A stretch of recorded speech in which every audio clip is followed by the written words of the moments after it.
The opinions expressed on this program are those of the host and the guests alone and do not necessarily reflect the opinions of the management of KUHSdenver.com. Making a Way with Bargain Queen Sheryl Renee on KUHS Radio TV Denver.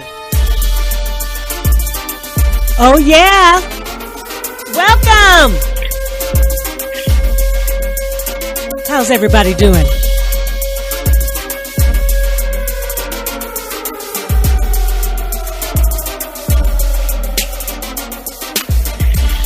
Welcome to Hump Day, Hump Day. You're listening to Making a Way with Bargain Queen Sheryl Renee. It's so good to be back.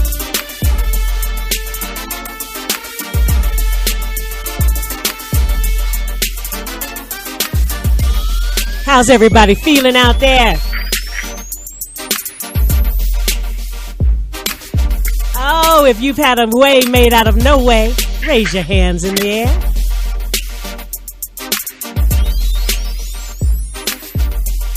Ba-di-da-da-da. Ha-ha. Hello, listeners. So glad to be back. Last week I was in Maui, Hawaii, and this week I'm back in the studios. And on the phone with me is my good friend, my best friend of 40 years, and our Pinterest pal here on the show, Making a Way, Lisa McGrew Siegfried. Hey, how you doing, Lisa? Hey, I'm doing great today. How about you? Oh, I'm great, and I'm looking forward to this show. Turn that off. Looking forward to this show. Today we're gonna, I felt like I had to jump into the world news today. Now, those of you know this show is called Making a Way, and it stands for the Christian saying, making a way out of no way. And our motto is sharing no cost to low cost ways to enhance the quality of your life. And so we bring you a lot of ways to save money, and our target market here are working class, low income Americans. But of course, the show is open for everyone, anyone who wants to hear, and people listen. We've got, I'm so proud to say we have thousands and averaging here about 29,000 people who are tuning in now on Wednesdays from around the world. So welcome. I'm looking right now. We got Turkey and India and Romania's tuned in, Switzerland, El Paso, Texas. Yeah, we got Barcelona, Spain. That's the beauty of KUHSdenver.com. We do stream online, so we're able to connect with the world. But there's a lot going on in America. There's a lot going on in the world, to be quite honest with you. And so we're going to get into it a little bit. I wanted to talk about race relations. I've got a guest that's going to come on here later, a high school friend, someone I've known for a long time, and she's going through something, and she posted a poem on Facebook last night that really, really, really touched me. And I called Sherry and asked her if she wouldn't mind coming on the show. Her son is currently sitting in jail, having an experience with the police. She's had unfortunate deaths in her family due to crime. And so, it'll be good to get a mother's perspective on what's going on. And also we've got Theo Wilson, who a fantastic poet and a speaker and activist. Theo's going to be on the show and give us a little insight on what is up with the Black Lives Matter movement. But right now, Lisa and I just wanted to talk about race in particular because, I was raised in Colorado. I was raised in Colorado and specifically spent a lot of my formative years down in Colorado Springs. And that's where I met Lisa. Colorado Springs is, I guess you could call it a military town. Would you call it a military town, Lisa? I would, and that's why my family was there. Yeah. And my family moved to Colorado because my grandfather was stationed at Lowry Air Force Base. And I was always raised around a multicultural situation, of course, with the military. You've got people of every race, creed, you know what I mean, all that you can imagine. And so we wanted to first talk because, there's a climate that I personally think was started when President Barack Obama was elected. of people just kind of. I think people have taken their masks off. A lot of people have taken their masks off. Social media has helped it because people are posting their personal opinions and being called racist for it. And there's a lot going on. So I just felt like we had, Lisa, I don't know what you're doing back there. There's a lot of movement happening in the back there that's being picked up on the phone. Well, let me get closer to a window, okay. And hopefully it will slow down. Okay. How's that? Okay. Yeah, anything better? Yeah, that's great. Thank you. So anyway, Lisa and I wanted to just talk about, our own take on it. And again, there was a disclaimer that I played at the beginning of the show, and that's because just to remind people that these are just our opinions, our experiences. We don't represent the radio station. We're speaking for ourselves, and our 2 cents matter, and our vote matters. That's why I'm very pro-vote. I'm very much my family. I just came back from my family reunion, and our family has very much been involved in moving this country forward. I found out at my reunion that my great-great-grandmother was a slave. So, and then I was able to find out about her grandparents. So I'm very blessed in that we have a very documented history in my family of where we come. As a matter of fact, they did the ancestry test, and one part of my family is here from Tanzania, Africa. That's how much we know now about my family. But this is my home.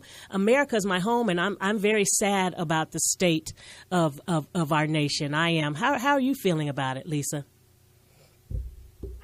Well, of course I'm really sad about it, and I hate to say it because I'm patriotic, but sometimes I'm utterly ashamed, and I'm really disappointed, especially in, I feel like the way a lot of Americans talk about President Barack Obama, they wouldn't have said about a previous president. And I love Barack Obama, and I think he's been a really wonderful president, and everything he planned to do hasn't come to fruition, but I think he's a man of great integrity, and I think he deserves a lot of respect, and he hasn't always gotten it from everyone in our country.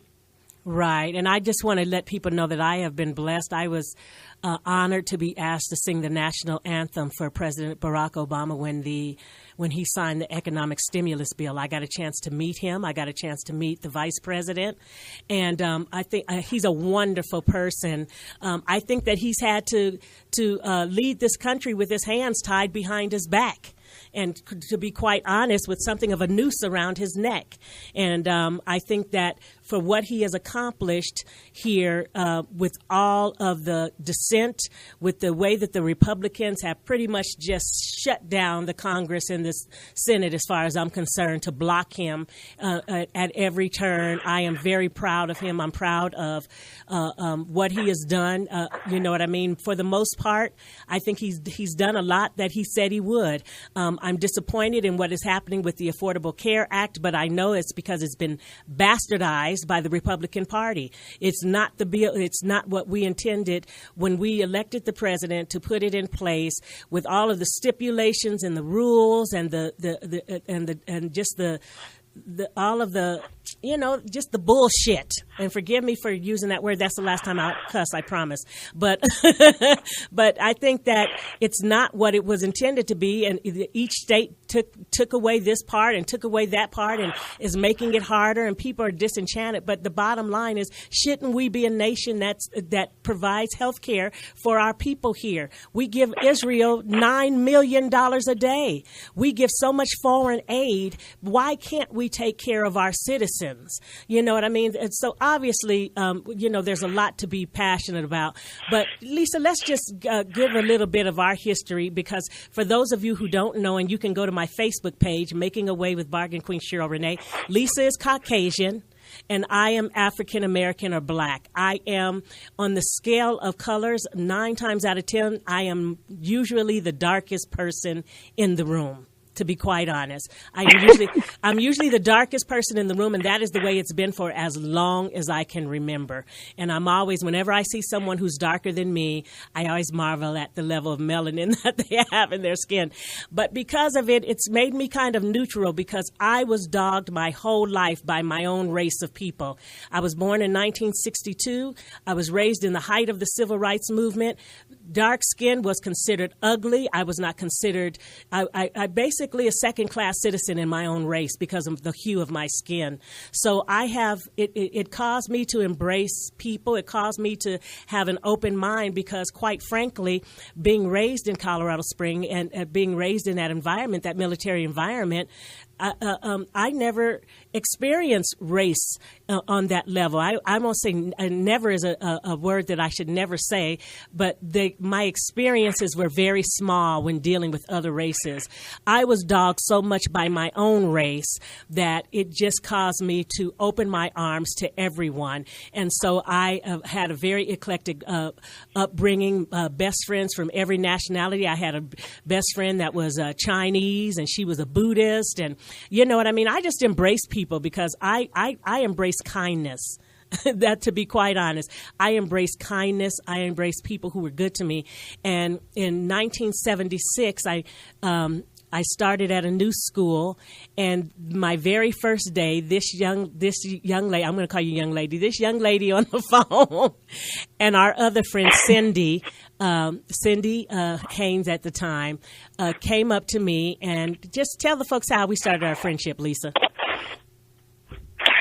Well, we were in a choir class, and the class had already started, the quarter of school had already started, and maybe a few weeks into it, all of a sudden there's this new girl that shows up. And I had just moved up from Albuquerque and moved schools 3 times that year and was the new kid and had a hard time meeting friends. And all of a sudden I see this new girl walk into our class, and I just had this place in my heart that said, oh, it must be hard for her. She's the new kid. And I immediately walked over to her and I said, hey, do you want to be our friend? That's right. And folks, it was as simple as that. She came up and said, hey, do you want to be our friend? That's it. And guess what? From that moment on, we were inseparable. I mean, really, the three of us, and we put together a collage that's on the Facebook page, Making Away with Bargain Queen Sheryl Renee. But one person who is cut out of that picture is our friend Cindy, and that's only because we didn't get her permission to put her to post it on there in conjunction with today's show. But the three of us were always together, always doing something, singing. We were cheerleaders together. We were something like that. But we were talking yesterday about really just the fact that I guess my family was open-minded. Lisa said some things to me yesterday that I didn't realize, and her family was so open-minded because her family was so good to me. Her family was so good to me, and I always felt welcome. I used to spend the night over there. I used to go over there. So I never felt the twinge of racism. And it's so funny is because her mom, I would definitely say, is a definite Republican. You know what I mean? With very strong views on it. But I call her mom. She was always so loving and good to me, and I learned so much from this family. And this is, and I think it's made me. It's made me have an open mind and tolerant and accepting and welcoming to different races. Now, what was you were saying something the same way, right, Lisa? It was because, one of the cool experiences I had was you invited me over to your family home, and your stepdad was teaching the three of us a song that he wrote to sing together. And I was welcomed in your home, and I was even welcome to sing his song. Your grandmother was part of a radio station in Colorado Springs. She's a black woman. Yeah, television station. Mm-hmm. Yeah, I'm sorry, on television. And we got to sing on her show, and it wasn't like she was saying, "Hey, no, get some of the sisters to sing on there." It was a whole group of kids from all different backgrounds, but it was particularly, the three of us, 2 white girls and 1 black girl. We called ourselves the Inverted Oreos, and I just felt like I was all welcome in your family, and I stayed in your home in Denver, in one of your apartments, in a home, and then in another home. I've always been welcomed by your people. Right. Always. Yeah. So, again, that's our take, so of course everybody who has an opinion, and we all have opinions and we're all entitled to our opinions. It starts from your background. You know what I mean? What the experiences that you've had to put up with or whatever. Now, to be quite honest, as I said, I had a racist teacher when I was in the 3rd grade who kept paddling me. And I always felt like she was picking on me. And finally, my mom had to come up to the school. This was at Helen Hunt in Colorado Springs. My mother had to come up to the school and put an end to this woman striking me. Because the thing is, but other than that, up until I was 19 years old, I didn't have any blatant racist experiences. And then I had my first horribly racist experience when I was 19 years old. I was living I had just moved to Glendale, Colorado, which is just a little section in Denver, Colorado, a little suburb. Actually sits it seems like it's right in the middle of Denver. It was the day I was moving into this complex, and I went to a little Italian restaurant across the street from my apartment complex to take a break. I'm moving in, I'm hanging up my pictures and whatnot. And I go in there, and I'm sitting there waiting, and I hear these people making monkey noises. And I'm thinking, what in the world is that? And I turned around, and it was a group of men at the bar who were making monkey noises towards me. And I remember I didn't know what to do. The waiter came up to me and apologized to me and told me that my meal was free. The restaurant gave me my meal for free. I took my meal to go, and I cried the entire way home, which was about a block. But it was devastating to me. It was devastating to me, and I wish that I was the Sheryl Renee that I am now, because I would never have left that Italian restaurant and not said something to those men who decided that I was a monkey trying to get, some food. But, and then I had another really blatant racist experience. But for the most part, anybody who knows me, I smile all the time. I know from my aunt's letters that I was born a happy baby. I smiled. My very first word that I fell in love with was thank you. They said I loved it so much I used to say it twice. So I know that I was born with a spirit of joy, and I have always smiled at people and looked people in the eye and spoken to people. And because of that, I think maybe my experiences with people are different. The way that I'm embraced, or the way that, people deal with me or talk to me. I don't know, but I am not a person that's had a lot of racist experience. When I'm pulled over by the police, I comply. I'm sorry. If they ask me to do the thing, when I roll down my window, I'm respectful. The way that I talk to them, that's the way that I was raised. It doesn't have anything with being a kiss ass. It doesn't have anything with being an Uncle Tom. It doesn't have anything with doing anything but just being raised to be respectful to these people, the first responders who put their lives on the line to protect us. I know that if I'm in trouble and I call 911, the first thing I'm thinking is I need help. I'm not thinking I need white help. I need black help. And so I have been blessed that in those circumstances, when I've had to deal with the police, whether I'm rolling down my window because I'm getting a ticket or I've had to call the police, I have not had these racist experiences. So that's what I bring to the table. And that's why I'm having the guests on that I am, because everyone's story is different. I think that we know what's going on in the news right now with the Alton Sterlings. Of those of you who don't know, it's very much in the forefront about police relations, which I think what has changed is that there are now cameras. That cameras are now video are capturing things that normally would not have been captured. And I personally think that is the main difference, and that is the biggest thing. What about you, Lise? What, do you think that everything is it's the timing, or do you agree that, the videos are just capturing things that wouldn't normally be captured? Well, I think that stuff has been going on, and there was no way for if you were a person that is oppressed or that doesn't have power, there was no way for you to hire, to maybe have proof of it or hire an expensive attorney or something like that. Yes, I think that suddenly cameras allow a whole nother level of information to be shared. And cameras in every state in the United States are your First Amendment right to have. You may, in every state in our country, either videotape or take photographs of police activity as long as you don't get in the way or, try to obstruct something. You're allowed to do that. And I think that that's a perfectly good thing to do, especially if you are worried or concerned about, if you're a black male of a certain age and the police feel threatened by you, then maybe you want to have a camera just for your own protection. There's nothing wrong with that.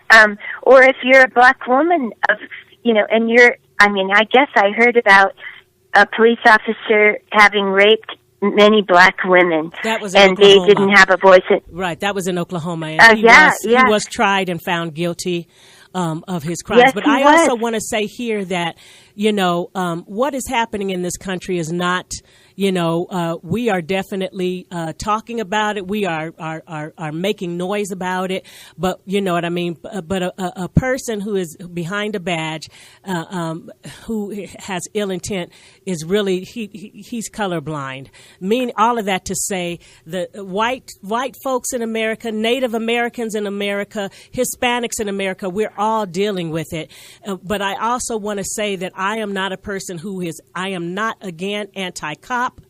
I was when I worked a job, I was a concierge, and we had a huge police convention in our hotel, and we were asked to dress up. And I remember I used to take the bus to work every day. Again, I smile at people, I wave at people, I talk to people. But this day, when I got on that bus dressed as a cop, it was very telling for me. People wouldn't look at me. The same people who the day before would wave at me wouldn't give me any energy. I tell you, I vowed that day I would never put that uniform on again.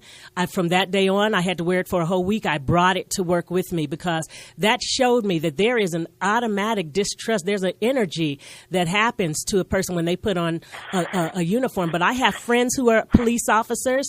I have friends who, this is a job, and I just want to remind people of that. You know what I mean? It's like, of course, the bad apples have got to be exposed, but the majority of people who become officers want the job. They want the job of keeping peace. We cannot have a nation in a world without security, without police officers. There's no way. There would be no order. There would be no control. But the murdering and the downright just disrespect for life has got to stop. It's got to stop. And May I add something? Yes, please do. I want to say one thing that it's kind of a caveat to that. My brother-in-law has a master's degree, and at the age of 35 or something, he decided to go into the police force. Now, this is just 2 years ago in Colorado Springs, and lots of people applied, and he speaks more than one language. He's biracial, bicultural. He's half Japanese, and interesting guy. He's really mellow, and he's really a tender man, and I just felt like he would be a great addition to the police force. Mm-hmm. But after his first year of being a rookie, he quit. Why did he quit? He decided that he has 2 children and a wife, and because it's so dangerous to be a police officer right now, he quit because his family was afraid for him to be on the police force and to continue that, and he couldn't afford to die and leave his young family behind. So it just makes me really sad because they don't make that much money. They're doing incredibly dangerous job. Absolutely. And we need to help them out. And also that percentage of cops that are aggressive, that are targeting, that are just have too much testosterone, whatever you want to call it, then we need to identify them and help them work in some other career path. But the ones the people that are good, or the people that are even afraid to get into the business, gosh, we need to make it better for them, and we need to try and help get more community, so that, just like you said, you got on the bus and you were wearing that police uniform, and people didn't want to make eye contact with you because they didn't feel comfortable or safe. Gosh, we need to change that climate and have more interactions in the community between our police people and just citizens, so that we have relationships and know each other and aren't fearful and distrustful. And I know it's hard to do that in a lot of communities, but it seemed like a really important goal. Well, of course, but normally by now I would have played a song, and but we're actually at the end of our segment, Lisa, already, and I just want to say that on our Pinterest page, which is Pinterest.com, find Bargain Queen Sheryl Renee. There is a page called Race Relations, and on there we have some excellent articles and different things that people have written, bloggers, some facts about police relations, about how the races can get along, you know what I mean, and all of these different things, how the different races, not racists, how the different races can get along. But I just want to say, as far as this police thing, they said if you can look at what is going on with the police killings and not feel anything, you are part of the problem. If you can look at innocent police officers' lives being taken and have no empathy or sympathy or understanding, then you are part of the problem. And I think that is exactly right. I think that, you know what I mean, I think what happened in Dallas, what has happened in New York, all of these different shit where these innocent police officers are being shot and killed, I think it is terrible. I think it's a travesty. These are human beings first. They are family members. They are different things. I think what is happening with these people who are being pulled over, these brothers and sisters, all these different races, and we must know that it is more than the black race, but they're being killed and shot and not giving due process and basically being treated like animals. I think it's horrible, and I think it's the climate right now with Trump as a nominee and people feeling very comfortable to come out and voice their views. I think I think things are quite the world is in trouble, to be quite honest, and we've got to figure out what to do. But anyway, go to our Pinterest page. Lisa, thank you so much for calling in. I love you, and I just thank you. I thank you for being a part of my life and for giving me perspective. You know what I mean? That good people are good people. It's mutual, Sheryl. Thank you for everything, and I'm always happy to join you and talk with you and continue our friendship forever and ever. Okay, my dear. You have a great day. All right. You too. Okay. Well, you're listening to KUHSdenver.com. When we come back, we'll have Sherry Landrum on the phone, who she's a mother in the midst of all of this, who's caught up everything that's happening on the news, everything you're seeing. She's going through it. And I asked my friend if she wouldn't mind calling in and being on this show. So we'll be back as soon as possible. KUHSdenver.com. Are you a business owner? Have you always wanted to advertise but didn't know how? Get your advertising going with KUHS Denver and deliver to all the Front Range, to Colorado, to the entire world. We can do it for you from start to finish, complete with a professional commercial, social site presence, and other avenues of advertising. KUHS is now a very successful advertising outlet that brings results for your business or product. Get going today by calling Henry at 303-255-0567. Advertise with KUHSdenver.com today. Call Henry 303-255-0567. Advertise locally, be heard worldwide. Again, give Henry at KUHS Denver a call at 303-255-0567 to advertise with KUHSdenver.com.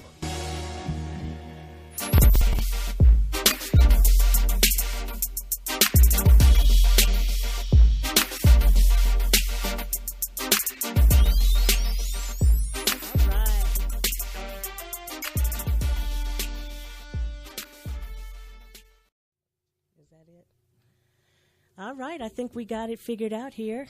Sherry, that you? Hello? Oh, yay. How you doing, sis?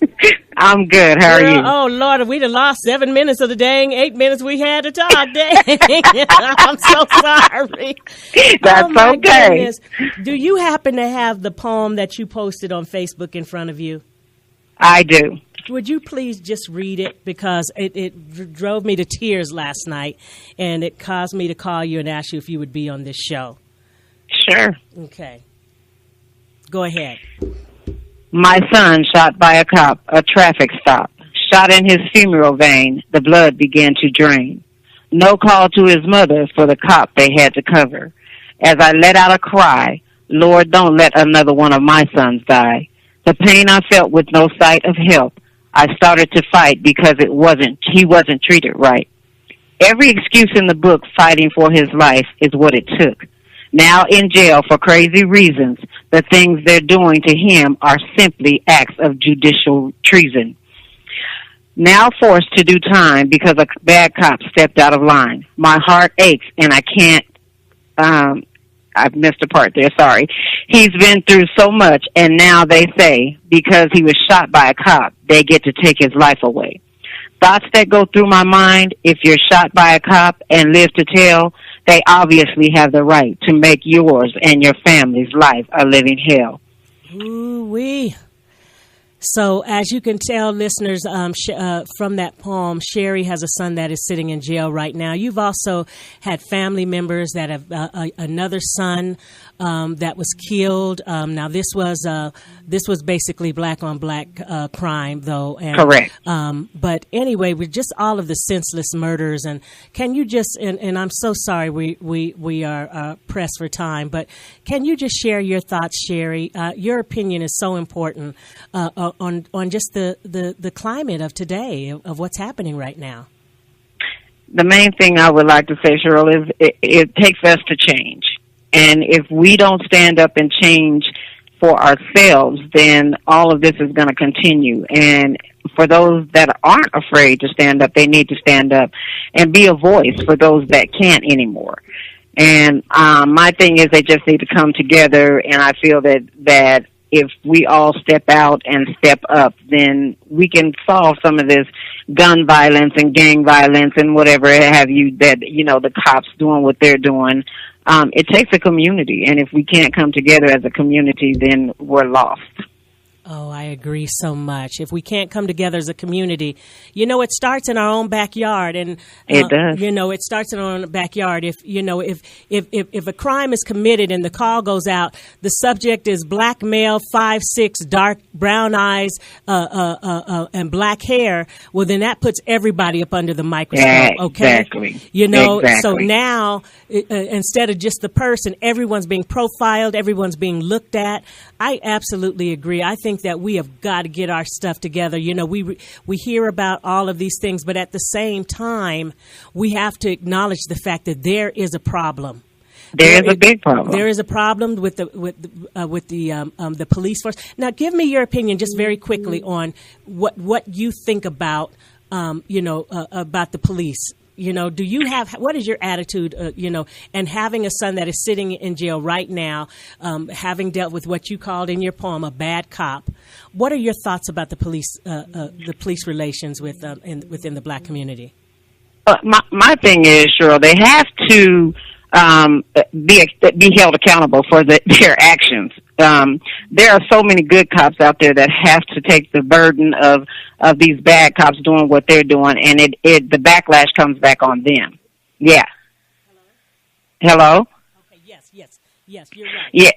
And the backlash comes back on them. So, like I said, it takes a community, but I think it's more of a governmental and a judicial thing, because they allow them to get away with everything that they're doing. The cop that shot Sheryl, he had priors, and 6 months prior to shooting my son. So, I think it's more of us speaking out towards, our government officials and the judicial system to say, hey, enough is enough. You need to hold these guys accountable for the things that they're doing. Right. And You're exactly right. And also, Sherry, I just want to tell you that we are praying for you. We're praying for your son. Just everything your faith, just following you on Facebook, being your friend. I am so proud to know you. Thank you. You've been on America's. What was the name of the show that you were featured on with your America's Most Wanted? America's Most Wanted. Your voice, you are making a difference. You are helping other parents that are going through this. I am so proud to know you. Thank you. Thank you. And thank you. I appreciate that. Thank you so much for calling in. I'll get you a copy of this article, this call in, but I know that you're doing your thing and you had somewhere to go. So thank you so much. And I'm sorry our time got eaten up, but what you said is so important. Okay, my dear. There'll be other times. Thank you. Okay. All right. All right. Okay. Bye-bye. Bye-bye. Okay. No. All right. Yeah. Okay. So that was Sherry Landrum. Again, her son had a situation where he was shot with as she calls a cop with a bad cop with priors. But again, her message is we got to get ourselves together as a community. You know what I mean? And again, I'm going to post this. This show will be posted to my YouTube channel later today, and you'll get a chance to hear again what's going on. So coming up, I'm going to just play a little bumper music here, and coming up, we're trying to work out again this thing here. We're trying to work this thing out where we can get Theo. We could get Theo Wilson to call in. Is that him? There he is. Okay. We'll be right back. We've got somebody else that's going to talk about the Black Lives Matter movement.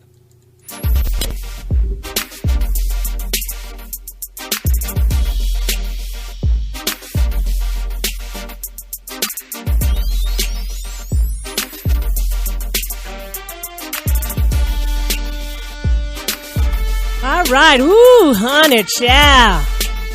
That's all I can say is, honey child. Thank you, Henry. All right. On the phone right now, ladies and gentlemen, my friend, my former student. I used to teach him voice lessons. But he's always been a powerful person. He was a poet by the name of Luciferi, but now is making great changes in the community with barbershop talks and videos that he's posting online. Making a way with Bargain Queen, Sheryl Renee. Yes, ma'am. Thank you. Yes. I'm having all kind of technical difficulties today, so please forgive me. You know, I was in Maui last week. I got to get it together, you know? I see. Yes, ma'am. So, Theo, I wanted to have you on because I'm so impressed with the work that you are doing. Thank you. Your strong voice. Oh, okay. Yeah, you're a strong voice in the community, and I think I mentioned to you that we have listeners from around the world. As a matter of fact, I'm looking here: Netherlands, Italy, India, Greece, Norway, Canada. Awesome. People don't really understand. They're only getting from the news what Black Lives Matter is, what it's about, and what what's the agenda, what are the goals for it. Can you just break it on down for us here, please? I certainly can. Black Lives Matter has actually been the subtext of every civil rights movement, any empowerment movement we've ever had. Now we just have to state it in plain English, but abolition was Black Lives Matter. You know, civil rights was Black Lives Matter. The move to end lynching was Black Lives Matter. The move to arm our communities and start breakfast programs by the Panthers was Black Lives Matter. So this is just the newest form so that this new generation can understand that we still have a problem that's not been fixed. That's beautiful. That's beautiful. So now I know that when Mike Brown was killed in St. Louis, didn't you go? Didn't you go down there? Weren't you part of that group that went? I actually did not have the opportunity to go on that one. They had rocketed out before I knew that it was happening, that we were even sending a delegation. Okay. So, no, unfortunately, I can say that I was definitely not a part of that. Didn't you go somewhere there? I saw on Facebook that you went to be a part of something. The most important thing that I did was organize here a parallel movement right in the heart of Denver, because a lot of people thought that it was just something that was going to be in Ferguson. Right. I organized a few die-ins here in Denver, and with the help, of course, of our coalition. Okay. All right. So what is some of the work that's being done Just can you go into that a little bit deeper for our listeners? And you can be very clear that we are based in Colorado, listeners, and so of course he's speaking to what is happening here, but it's a national movement, and I mean it is dominating the news, and it's very impressive as far as you all are definitely getting the message out. And I say you all because I believe it's your generation that's doing most of the footwork, to be quite honest. It is. I mean, I suppose it's time to reactivate it. Just recently, Black Lives Matter Colorado was involved in 135-hour, should we say, sleep-in at the Capitol, and this 135 was the number picked to parallel the 135 African Americans that have been killed by police so far this year.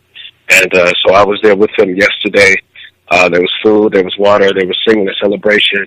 But at this point in time, there's leveraging a community dialogue with law enforcement so that we can possibly come up with programs to thwart this, which has been actually slowed by the Dallas shooting for the police officers. And what are your thoughts about what happened in Dallas? I think that there's right and wrong, and then there's cause and effect. Of course, morally right decisions often are based on how strong you are to resist the natural law of cause and effect. But I don't think that people can underestimate how badly this wounded the black community. And so I always said, it's not the activists that you need to watch. It's not the protesters. It's not the poets or anything like that. It's the soldiers. And somebody who was trained to endure a firefight by this government may eventually turn against it. It's been the case since Spartacus led the revolution against the Romans. When you train people for battle, sometimes you can come home to roost. And might I add, there were still 3 other people arrested that they're not releasing the identities of, and I think that that's quite interesting. Right. Oh, okay. You're saying they were. Oh, so you're saying it was probably more than one person involved. It is definitely more than one person. When something like this happens, you have to watch what the media says right away. Mm-hmm. The first story was that they apprehended everybody alive. The second story was that the guy had a self-inflicted gunshot wound. The third story was that they sent in a robotic drone and blew him up with C4, and that they never recanted the fact that there was a woman. If you see that there was a video of somebody shooting out with the cops on the street, you can't be on the streets and in the tower at the same time. Right. So there are multiple conflicting reports, somebody spinning a web of deception here. Wow. Because, we only know what we're told. But, I guess I can be something of a conspiracy theorist as far as, I have very strong feelings about 911 and stuff. But I get infuriated when people say, like, the babies weren't murdered, in the schools. And, a lot of the tragedy that happened, you immediately get your debunkers, okay? You get your debunkers who come out of the woodworks. And I think there's a difference between people who are just systematic debunkers and people who are saying, okay, wait a minute, these facts aren't adding up here. Yeah, the facts aren't adding up. At no point in time will I say any of these tragedies didn't take real life. I have no evidence for that. But what I do know is that the motivations behind the actual events that actually did kill people are not quite spoken about clearly in the media. It seems on either side, both CNN or Fox News, we're just not getting the correct story. Okay. And then, I wanted to ask you, Theo, you know what I mean? It's like, because a lot of people are saying, okay, I hear you talking about these 135 lives that have been killed by the police, but what about all of the murders that are happening in the black community? And why aren't we addressing those with the same vigor and energy that we are with the police state? And I just want to add my opinion on that. I think it's, I think that there is definitely a problem. I think that there is, we have got to address what's happening, but we also, the difference is that the people we have put in place to serve and protect, you know what I mean, trusted civil servants, first responders who are, you know what I mean, basically rogue, officers must be stopped. And I think that, but I think all of it has to be addressed. But what do you have to say about that? I say that whoever tries to throw up what's happening in Chicago when we have a police versus community issue is throwing up a red herring. The Bloods, Crips, Gangster Disciples, and Vice Lords are not sworn in oath to serve and protect. And if you really look at it, these are the communities that need good policing the most. These are the communities that need protection. Chicago needs protection. And so where was that protection when Laquan McDonald, who was murdered by the Chicago police, and the cover-up extended all the way to Rahm Emanuel's office? These are the things that are not being talked about. So, and another really, really sad thing is that when you say that we not attacked with the same vigor, you are denying all of the groups, the community organizations on the ground who have devoted their lives to fighting what is called black-on-black crime. There are organizations like, for example, the Violence Interrupters in Chicago, who are composed of former gang members who are literally being called into situations as they're escalating and putting their bodies between potential gang fights and trying to calm things down. And so whenever you say that the black community is not addressing black-on-black crime, you're literally denying the work of people like the Violence Interrupters. You can watch their documentary if you want to. It's on YouTube. It's on Netflix. So that's a red herring. So you're saying, so basically it's just not getting the same media attention. Yeah. Whoever says that is not in touch with the black community. If you know that, if you are, you know that we've been having Stop the Violence rallies, meetings with, gang initiatives and alternatives ever since it was really bad in the summer of violence, 1993. The black community has been on this. The entire Millionaire March, the first time in 1995, was Farrakhan acknowledging that we have a problem that we have to atone for. So all of that is a lie. Okay. All of it is a direct lie. Okay. Well, the thing is, what we need is solutions. Do you have any ideas on, just very quickly, on what are some of the solutions? Because I think that when you have a group of individuals, whoever it is, white, black, Hispanic, whatever, who are armed, you know what I mean? It's like it makes it raises the bar on how people are dealing with each other. How, in the community, with the police department. Just very quickly, do you have any solutions, or where do we start? Where do we start to fix this? Well, right now there's a bank boycott going on. All of the banks at these places, these major banks, your Wells Fargo's, your U.S. banks, and whatnot.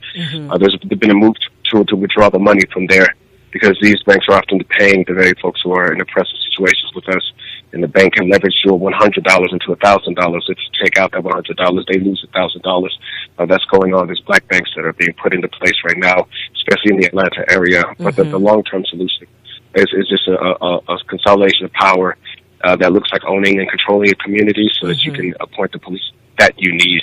Because if you can't do that, if the government has a final say on who gets to police what neighborhood, and they'll always bring the cowboys in who did a tour in Afghanistan, who did a tour in Iraq, who are used to kicking in the doors and controlling situations, not de-escalating situations. Right. That military mentality.